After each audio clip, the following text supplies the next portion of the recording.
স্বপ্ন কারোর সাথে শেয়ার করতে নেই, যেটা মানুষ ঘুমিয়ে ঘুমিয়ে দেখে, এটাও স্বপ্ন। আবার আরেকটা আছে যেটা মানুষকে ঘুমাতে দেয় না, ওইটাও স্বপ্ন, ওটার ভিশন বলে। এই দুইটার একটাও কারোর সাথে শেয়ার করতে নেই। এর কারণটা কি? কারণটা হচ্ছে স্বপ্নের ব্যাখ্যা যেমনটা করা হয় তেমনটাই হয়। আপনি একটা স্বপ্ন দেখলেন, একজনকে একটা বললেন, সে হুট করে একটা ব্যাখ্যা দিয়ে দিল, ওইটাই হয়ে যাবে। এটা আপনার জন্য ভয়ঙ্কর হয়ে যেতে পারে। এক লোক এসে মুহাম্মদ ইবনে সিরিনকে বলল যে আমি দেখলাম আমার ছেলে পানি খেতে খেতে পেটটা এত বড় হয়ে গেছে। এই একই স্বপ্ন আরেকটা লোক দেখলো, দেখে এক মূর্খের কাছে জিজ্ঞেস করলো। সে বলল সর্বনাশ, এত বড় পেট হয়ে গেছে, তোমার ছেলে তো মারা যাবে। ঠিকই কদিন পরে ছেলেটা মারা গেল। আর একই স্বপ্ন দেখে এই লোক মুহাম্মদ ইবনে সিরিনকে জিজ্ঞেস করেছিল, উনি বলেছেন যে তোমার ছেলে তো অনেক বড় আলেম হবে। ঠিক তাই হয়েছে, ওই ছেলে অনেক বড় আলেম হয়েছে। এই ভিশনও শেয়ার করা যাবে না কারোর সাথে। বিশাল বড় একটা কিছু প্রজেক্ট নিছেন, শুরু করার আগে আপনি বলে ফেলছেন, শেষ, আর এটা হবে না। দেখবেন যে এখান থেকে কনস্পিরেসি, ওইখান থেকে শত্রুতা, ওইদিকে এটা করছে ওইটা করছে, আপনি আর আগাতেই পারবেন না। সো স্পেশালি যদি কোনো ভালো স্বপ্ন দেখেন, এট দ্য সেম টাইম খারাপ স্বপ্ন যদি দেখেন, এটা আপনি শেয়ার করবেন না কারোর সাথে। কারণ স্বপ্ন এটা কেবলমাত্র মন মস্তিষ্ক প্রসূত কোনো বিষয় না।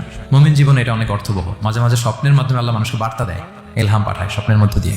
যার জ্ঞান নেই বা ব্যক্তিগত জীবনে পাপী, ভালো মানুষ নয় বা হিংসুক টাইপের, এদের কাউকে আপনার কখনো স্বপ্ন শেয়ার করবেন না। ভালো স্বপ্ন দেখলে শুকরিয়া করবেন আল্লাহর, আলহামদুলিল্লাহ, আল্লাহ কবুল করুন।